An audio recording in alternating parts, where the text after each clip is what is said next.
doesn't say this economy is not immune to financial crisis. So what is needed is true diversity. But I don't say the service economy is less prone to financial crisis. On the second question, the answer to your question is yes. Japan, the fiscal situation in Japan is, of course, bad shape. There's a small caveat. People often talk about ratio of gross debt to GDP. By this criteria, Japan's rate is almost 200%, which is greater than that of Greece. But if we look at net debt relative to GDP, then the ratio is a bit above 100%. But even so, Japan's fiscal shape is bad. And as I said, Japanese society is now rapidly aging. And given the level of welfare program enjoyed by elderly people, the working age population or younger people are shouldering more burden. And what's worse is uncertainty involved. So people can know what amount of burden they have to shoulder in years to come. And this creates uncertainty, and this depresses the spending. Through that route, the high debt is depressing the economy. So in recent years, I'm raising my voice for the need for fiscal reform. The third is exchange rate. This is a very subtle issue to answer in the presence of mass media. But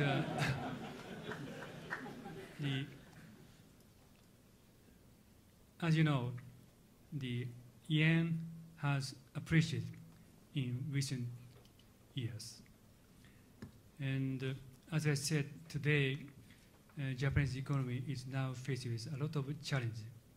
And by that standard, the people infer that yen will depreciate.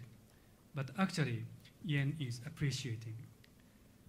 And the reason why yen is appreciated is yen is perceived as the least unattractive currency amid financial crisis. Of course, there are some evidence for supporting that kind of perception. First of all, every crisis starts from the funding shortage. In terms of foreign currency funding, Japan is a fortress. Japan is very robust. We are running surplus on current account, and net creditor position to the rest of the world is huge.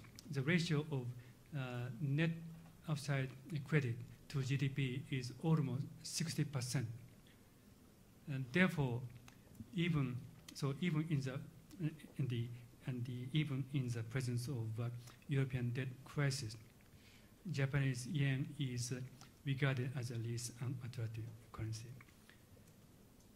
And appreciation of yen hurts Japanese economy, at least in the short run. And we are faced with weakening business sentiment. That's why we strengthened monetary easing 2 times in the past 6 months. When it comes to exchange rate policy more generally in recent time, I'm always saying the following thing. The industrial countries is now faced with almost zero interest rate.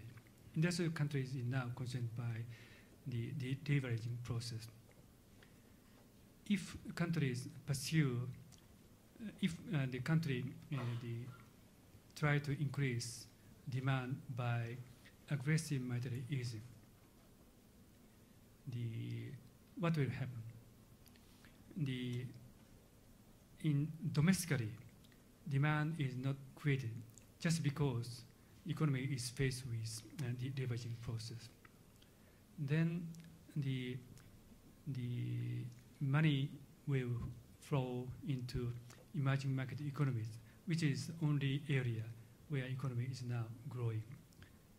But many emerging market economies are embracing the pegging of exchange rate relative to GDP, more or less. They coupled with the accommodative monetary policy on the part of the industrial countries, especially United States. This is translated into booming of emerging market economy. This is good in the short run, but eventually bubble will burst, or eventually inflation will go up. And this will backfire on developed economies as well. So my point is we have to think about the effect of monetary policy measures on emerging market economies and eventual feedback through its own economies. And the same remarks applies to emerging market economies. Given that the industrial country is faced with the leveraging process on a massive scale, the central bank have to think about its global implication as well. Of course, each central bank is responsible for economy in each jurisdiction. That applies to my own central bank. But also, we have to think about the global implication. And that's my comment on exchange rate policy in this point of time. Thank you. Thank you very much. And we'll take 3 more questions. Lady at the back there.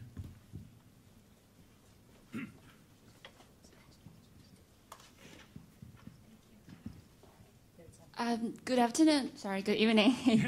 My name is Helen. I'm a current LSE student doing economics. And there have been 2 very interesting articles published on the New York Times yesterday and the day before yesterday. One by the journalist Eamon Fillington and another by Paul Krugman. They both compared the last decade's Japan economic performance with the post-crisis U.S. economic performance. And although they have different level of optimism, they do both agree on that Japan was doing during the 2 last decades was actually doing much better than what U.S. is doing now. Do you agree with that? And also my second question is because Paul Krugman used different measurements, he instead of using absolute value compared to Japan's GDP per working age adult with other Western developed countries, he used a relative ratio, which is the ratio of GDP per working adult in Japan versus that of the US, so the relative GDP per working adult, working age resident instead. So with his graph, he actually showed that instead of 2 lost decades, there was only 10 years actually between 1990 to the year 2000 when Japan's that ratio actually declined versus US. Yeah, do you think that measurement is plausible? Thank you. Thank you. That was 2 questions which we show leniency to our own students, but that's the end of that. You can choose whether to answer the second of those questions, Governor. Do please answer the first. Gentleman just here. Thank you very much for the answer. I just wanted to ask you... Could you give your name also, please? Sorry, my name is Kishan. I just wanted to ask you, during the 1930s when Germany was going through hyperinflation and they introduced the Rentenmark, I just wanted to ask you, what are your thoughts on introducing, let's say, if Japan is facing deflation, I know population growth and all of that, but if the expectation that the currency will not lose value, if a new currency such as the Rentenmark were to be introduced and people's expectations were to change, then maybe it could restart inflation back in Japan. I don't know, what were your thoughts on that? Thank you.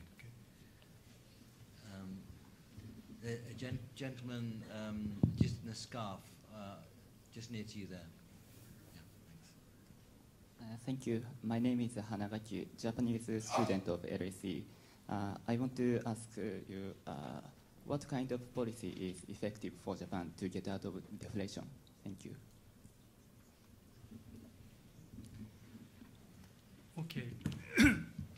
I read Kuhlman's article with great interest, and actually I talked with him a month ago. And I'm a fan of reading his daily blog, and he's very smart, and he gives me a lot of insight. He's very candid. When we compare the Japanese economy with that of other developed countries after bursting bubble, at least Japan's performance is not so bad. In that sense, but I'm not saying Japan is doing well. What I am trying to say is countries are faced with difficult challenges if the countries allow the formation of bubble. So the point is, which country is better performing or not? Well, which country is least poor performer? What is needed is, first of all, to prevent another bubble, and second is to prevent collateral damage, if I borrow the word which I use in my presentation. The relevant measure for assessing the performance of economy is ultimately the growth of per capita consumption. That's my thinking. Just to look at the real GDP is not appropriate, given that the population is declining. Just look at the per capita income is not sufficient, because ultimately the amount of consumption determines the welfare of each individual. The second question is Rentenmark in 1920s.